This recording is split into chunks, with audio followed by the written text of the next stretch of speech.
If another man can do it or another woman can do it, then you can do it.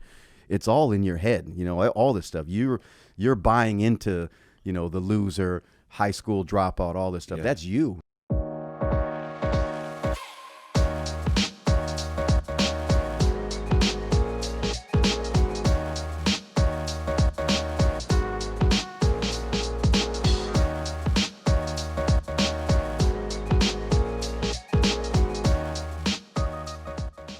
This is Dave Meltzer with Entrepreneurs, the Playbook. I have an ultimate entrepreneur, author, speaker, incredible business coach, and an expert in direct selling, MLM. This guy has had it all, rags to riches like your boy, John Malott. Welcome to the Playbook. Man, finally. I'm excited, brothers. I know. This You got is the awesome. Build Your Empire t-shirt on. Yes. But I'm going to take you back because Yeah. you and I have really similar backgrounds. Yeah. I just didn't get caught. Yeah, I wasn't as smart as you. But you had one thing when you were young, a belief. What was the belief that you had when you were young? Well, I didn't have the belief at first. I had to go through incarceration, 18 months locked in a juvenile detention facility, and then getting out. The crack epidemic had hit the neighborhood pretty hard, and I was wrapped up and had a heart attack from smoking cocaine at 17 years old. And now it sounds terrible. It actually was a blessing because it put me in a drug facility, rehabilitation facility, where a man, saw more of me than I saw myself. And he was the one who started to help me shape my beliefs. Because I just thought, I was destined for nothing. And basically everybody around me was like, you're a loser, you're this, you're that. And none of it was good. And I just lived up to that. But it was this one person, Dave, in this was Great a counselor. name. Yeah. Yeah. It turns out another mentor. And that's what named I was going for, because when I talked about belief, right, a lot of people put faith in the wrong things, and then they end up with the wrong things. Bad and results. you're like the classic example of someone believing what other people. There's a lot of people that grow up in those situations that don't listen to it. They use it as a motivator, right? And other people, they put faith in what they don't want, and they get what they don't want. So you were lucky. I always say the universe or God or whatever puts in front of us this what looks like a setback, and it ends up being a setup for a huge success. So you have one guy named Dave, like me, that believes in you, and all of a sudden, because you are impressionable at 17 and you almost died, you're like, wait a second, this guy believes in me. Maybe I can believe in myself. He convinced me that the way out of my neighborhood was through business. I never even thought about it. Never even crossed my mind. I knew I wasn't going to be an athlete. I wasn't, tall enough for basketball. I wasn't big enough for football. And academics wasn't working either because my grades were terrible. So, but he gave me a book, How to Win Friends and Influence People, which set in motion, it planted the seed, because basically I was a jerk and I was an arrogant jerk. I don't know why I was arrogant. I had nothing, was becoming insecurity. Nothing. Yeah, it was Projecting insecure. right? It really was. And so do you read that book again? How many times have you read it? It's interesting. I haven't read it. I used to read it at least once a year. And I haven't read it for about 2 years. And what books do you read now? Do you still subscribe to figuring out your vision by looking at things in a different way? What books do you read? Well, besides mine, I just went, of course, yours, of course, connected to good. That's my main. I got it with me as a matter That's of why I fact. brought you. I brought it here just so you could see that I carry it everywhere I go now. This is my friend, Dave. This is why he's on the show. I just give my shameless plugs for my friends. The book is amazing, man. What other books you read? I just read Atlas Shrugged again by Ayn Rand. Great book. Man, it's a book written in the 1950s and how relevant it is to today's Like Napoleon society. Hill. Napoleon Hill. Right. Look, Think and Grow Rich is another book that I recycle. It's like these are the foundation books, man. And everything else stems from these books. And give me the takeaways from each of those three books. So, Well, like Think and Grow Rich is, for me, it was real simple. In the beginning, he talks about the reason why so few have so much and so many have so little. so good. And I was like, when he talked about, because we listen to family and friends, it's family and friends that are keeping us from being what we could be. Right, and because they love us, right? I always joke Yeah. around, I'm like, you end up resenting the people you love the most because you manifest what they want for you. Exactly right. My dad Because didn't they- want me, I wanted to set up ramps and jump over cars with my BMX bike. And of course, he didn't want me to do it. But that's why I'm not in the X Games today, Right. But Yeah. it was always out of, My dad was afraid of everything, even though he was a tough steel worker. And hopefully he's not listening to this. Right? He's gonna punch me. He's not out. a fan of mine. Okay. But in the end, when I look back, even though he was so hard, he was so afraid of us ending up like him. That's my dad. Yeah. You know, my dad actually sent me a gift after not celebrating my birthday for 20 years and lying and saying he doesn't believe in birthdays because he was worried that I was just like him. The jacket. Yeah, the jacket. In my mind, I was like, I'm nothing like you. And I actually hated him for all the reasons, because all the reasons that were just like me, I ended up hating him. But I love that part. My favorite line, so with Napoleon Hill, you talk about so few have so much. Yeah. I truly believe that you could redistribute, take all the wealth in the entire world, dump it in the desert, and eventually it would go back to the exact same people. Right where it belongs. It will. Well, because we have, and you know, the movement seems today is like take from the rich, take from the people that have created it, built it, whatever, and then I guess disperse it. And that's, you might as well put it in the desert, because you're right, the same thing's going to happen. So you're an expert mentor, you know, and a leader. You built these huge downstreams with direct selling, MLM. Euphoria, I think, is one of them. What do you teach those guys to make seven figures? Like, because they come in with nothing. They come with nothing. That's the beauty. You know, it was Robert Kiyosaki who, you know, really talks about big business. Get into a big business.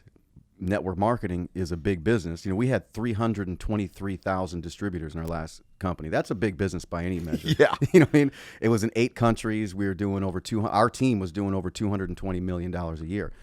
So that's a number one. It's a leadership challenge. It's a team building challenge. It's a scaling, all the things that you would need to build a Fortune 500 company. You get to learn for free. Like you had to you went to school, you went through the whole process, and then actually I got to go to school, by the way. I don't believe I had to do anything. Yeah, well, that's a major shift in my life, man. Yeah. I still you got to go to jail. Yeah, I got you to didn't have to. Yeah, thanks a lot. Thanks. Saved your life, man. I gotta learn to shift my mindset for that one. Yeah. But yeah, so it was such an incredible training ground for me in the beginning. It's where I learned everything. It's because nobody's having John the janitor, because that was my position. You know, I'm rolling around town in my Pontiac 2000 two-tone, one-tone rust, one-tone dirt. You know? Nice. Yeah, nobody I'm thinks stealing that. Yeah, That's good. I'm going nowhere in life, and everybody knows it. I can't talk. Like back then, I couldn't speak without cuss words flying. Back then, it wasn't cool if you're trying to be in business. Now, you know, everybody cusses, and it's you're Gary cool. Vee. I got his poster. It's right nonstop. there. Yeah, I cry. I'm setting a new trend. More businessmen will be crying in business meetings instead of swearing. I like the crying thing. Then people people want to come and help you and stuff. Exactly, man. It's a new trick. That's a good tactic, bro. I'm gonna write that one down. But one of the things that I've watched you as you mentor people as a top business coach in the world. So, and when I say that, it's one thing, you know, I'll mentor or coach someone that's a billionaire, right? And I work month to month because I guarantee profit. I'm a profit center.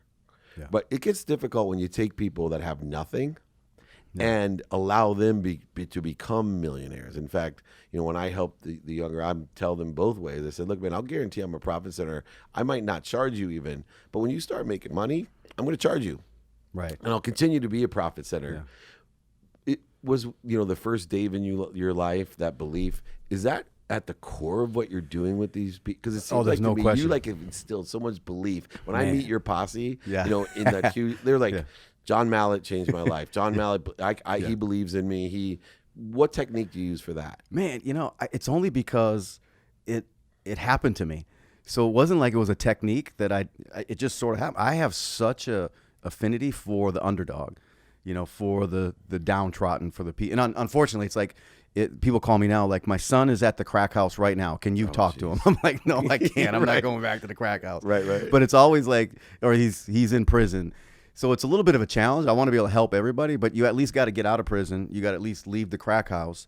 And then I can show you that if John Malott can do it, then you can do it. You know, and that was always the thing that you know, Dave from the drug rehabilitation facility said, look, if another man can do it or another woman can do it, then you can do it. It's all in your head, you know, all this stuff. You're buying into, you know, the loser, high school dropout, all this stuff. That's you. You know, you can make a new appointment. He said in 5 years your life will be completely different. So that's what I do, is I talk about where we can go together, and I'm going to hold your hand, walk you through it. And because most of these people come to me, they don't have the resources necessarily. I didn't either, but I just pushed through it. We end up with 600 6- and 7-figure earners that we created in the last company. I mean, that's a lot of people. Well, one of the reasons that you and I hit it off so well is that, there's a ton of MLM direct selling guys that can make money, and, they're overselling, back end selling, lying and manipulating. What I loved about you is like, it wasn't about the money. You created this thing called Build Your Empire, and you walk the walk. You're not the guy standing in front of like a Ferrari and like in a big house. And in fact, you gave up your big house for a bunch of millennial entrepreneurs because you were trying to get them started. And you truly are about building an empire with people who want to build their own empire, not by building the John Malott empire. In fact, you've had your ups and downs, and at times we're not liquid, and you were having a challenging financial time when I first met you. And you were more worried about paying everybody else and building their empire than your own. Yeah, I was taught that if you help enough other people get what they want, you'll never have to worry about what you want. Right, Zig Ziglar, right? Yeah. Well, it's crazy. I was so used to the bill collectors calling me back in the day that I was like desensitized by it. Right. But I noticed other people were like stressed about the bill collectors. Like Mary would call me, "Hey, Mary, what's up? I can't pay you today. It's not like I'm rolling around with, Can't beat a stone, babe. But thanks for calling, because I'm kind of lonely because I have no friends because I have no money. Check back next week. You're not going to make any money talking to me. Because they call you, like, I said, Mary, look, it's not like I'm rolling around butt naked in $100 bills saying, nah, I'm not going to pay my bills this week. If I had the money, trust me, I'd pay you, but I don't. But that really drove me, because it got to the point I wasn't stressed about it anymore. Like, it's just another day in my life, but I would meet people that were stressed about it. So was my approach. Look, you're having a hard time paying your car payment or your mortgage or your rent. What if you and I together locked arms, we built this business together, and I help you get your bills paid? So that was my whole initial deal. Instead of me like, you got to join this and do that, and you're just over broke and all the crap that network marketer cheesy people say, not understanding because they just weren't trained well. Right. I didn't know. All I knew is that this person's broke. They don't want to be broke anymore. I'm broke too. I don't want to be broke anymore either. But so if we put our heads together, we can go out and make something happen. And so it started with two. Like, people used to say, I'm a motivational speaker. I said, no, I'm for sure I'm not that good. They still say that. Yeah, no, I'm an entrepreneur that speaks. Yeah, but the truth. The truth. As a matter of fact, that's our number one training technique with our entire team. I said, whenever you're in doubt, just go back to the truth. Right. That's the number one. No memory needed. No memory needed. And as I'm getting, more mature, not older, more mature, experienced, I like that. I'm starting to realize the truth is the best way to build any business. And you say it all the time. That's why I connected so with you. It vibrates at a fast. Yeah. And it's interesting too, because you look vulnerable by telling the truth. It's not vulnerable. You're more stronger position to be the truth. You're invulnerable by being truthful. And the thing is, if you're truthful and you're comfortable in your own truth, then it allows other people to align with you, because they're like, man, you know what? I can expose my truth to Dave because he's really screwed up and he's successful. And so the screwed up things about me, I can let him know. I don't have to, my favorite thing with being successful again is guys want to impress you. Yeah. So I had a guy fly in private from Chicago. He has to meet with me at the Ritz-Carlton and the whole deal. So he goes through this whole thing, how he went 12 kids and he went to, Harvard undergrad, University of Chicago Law School. And it was like every single thing he touched in business was extraordinary. Yeah. I raised this money. I have 9 exits. I've taken this company public. He goes through the whole thing. And my wife is there too, right? Nice guy. Yeah. And I'll never forget his face, because he's like, so how about you? I'm like, oh, pretty much. I grew up with nothing, played football in college and wasn't that good at that, and went to law school and decided to sell legal research online. I got really, in an important but lucky position, and I ended up being a multimillionaire. Yeah. And I lost it all because I was an idiot. And I stopped there, and all of a sudden he goes, well, actually, back in 2008, I lost. It was like, now he started to brag to me how much money he lost. And it made me realize, like, by illuminating who I was liberating other people to illuminate how human they are as well. And you're a guy who you don't put on a facade. You're not wearing, hiding your tattoos. You don't hide the fact that you had gone to jail and learned your lesson, almost died because of drug use. Yeah. For me, I feel safer with people like you because I know the truth than someone that has like this perfect facade for me, because I know one thing about human beings: we're all screwed up. Man, I was just about to say that. I didn't know that. I thought like guys like David Meltzer, they're all swans on the lake, like the guy you're talking about. These guys were so intimidating to me back in the day. But then I started getting around them and I'm like, he's more screwed up than I am. Right. He needs to go to drug rehab right now. Yeah, He they're needs to go to prison. manipulative. They're overselling and lying, and they're just in a They different are. crowd, right? It's Yeah. it's a different crowd. And I remember standing in line when I was working with Sidney Frank, the guy that invented Grey Goose. I was standing in line at this golf tournament. Oh, I've helped his It's that- company. yeah, me too. Jaeger and Grey Goose. yeah, I've But, contributed last I'm year. at that rock and roll golf tournament, right? And it's like everybody's there, the foreigner guy, like all the guys that look like they're super screwed up. Well, one of my friends is a guy named Kerry King. Kerry King's the lead guitarist for Slayer. Okay. Yeah. Right? And Kerry King is doesn't do drugs at all, hardly drinks, super conservative, right? Really responsible guy. In fact, one time I was partying at his house and he has this snake collection and I was like playing with the snakes, completely obliterated. And he was off of tour with Marilyn Manson, came in there and he's like, Dave, you got to calm down. I'm like, what? He goes, you're scaring me, man.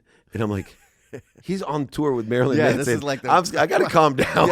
like this is Meltzer, you're too But wild, literally, bro. he said, he goes, it's guys like you that give guys like me a bad name. I'm like, what do you mean? He goes, because people look at you and your expensive suits and your nice car and your 4 kids and your suburbia house, and you are one messed up dude. And me, I look like a mess. I got flames on my head. I'm bald. I got tattoos everywhere. But literally, we make those predetermined judgments. And here's the problem with the predetermined judgments, because it almost killed you. Yeah. Is if I make a predetermined judgment because of where you live or where you grow up or you're not good at school, right? Yeah. You start believing it. And the hardest thing for me is you could be in school and they say to you, hey, man, you got to shut up and you can't move. You're going to be a loser if you don't sit there calmly and shut up and listen to everything we say. Meanwhile, there's a place for everything. But if I listen to them, that's how I make my living, is moving around and speaking. Yeah, and when I was a kid, I had for sure ADD and probably 5 other conditions that weren't diagnosed at the time. So this whole time going through school, I'm hearing it, but remember the Charlie Brown teacher, wont. Yeah. That's what I heard, and so I'm for sure a loser because I'm not getting it. Everyone else seems to be getting this crap. I'm not getting it. The whole lecturing to me type thing didn't work for me. Yeah, I needed a different environment to learn. I went and it's not that I don't have an education. I went and got self-educated. Right. I went and got the books and stuff because I didn't. It's not that I wanted to be a loser. It's just I was told I was a loser because I didn't, pass math class. Into ordinary. Yeah. Look, there's no extra ordinary and ordinary. Yeah. And I don't want to be ordinary. And No. what I believe, and this will be our last question, is I believe everything has a strength and a weakness. And part of the problem is, one of the examples I use is SAP started hiring people with autism, which a lot of people consider a weakness. You have autism in a class and they don't understand it. They're like, oh my God, you're a loser. But meanwhile, they needed people to test end user software, which needs focus and repetitive behavior. Well, if you have autism, your biggest weakness is that you stay focused on one thing and you can just keep repeating yourself, right? Well, meanwhile, you make the best testers. So SAP's hiring 40,000 people with autism and giving them strength and power. You're like the kid with autism. Yeah. Like you have these great strengths and weaknesses, but just because you have a weakness in a certain place, you moved it over into entrepreneurship. A lot of your weaknesses became your strengths. Yeah. What do you think that great strength is today? Compassion, for sure. I love people, man. I want to see people do well. I hate people being disrespected, told that they ain't nothing. And, it's the same thing that were happening to me. So when I see that, or I see the underdog, I see someone who's struggling out there, I'm like, no, bro, let me tell you, man. You like was told to me, he said, I can teach anybody business skills, but I can't teach just anybody street smarts. He convinced me I had a sixth sense. And he had compassion for me and where I was going. Everybody else thought I was going to be nothing, and I was heading down the road. My sister died from heroin when she was 21. My brother's been a heroin addict for the last 20 years. So for me, it was just getting around someone who had compassion for me and my situation, and now I feel like I'm paying that forward. I'm not doing it on purpose, though. I'm just drawn to people that are not getting out of life what they could be getting. They have the potential inside of them, but nobody's helping to extract it. And that's why I love these kids. I made Casey Adams, an 18-year-old, the CEO of our company, saying, "Look, I'm putting my money where my mouth is. I believe this is our future, and if we bring them up right, if we teach them right, we got a bright future. If not, I'm scared of what what these kids will do. And that's what Build Your Empire is all about. That's what Euphoria is all about. You give so many opportunities to so many other people with your compassion.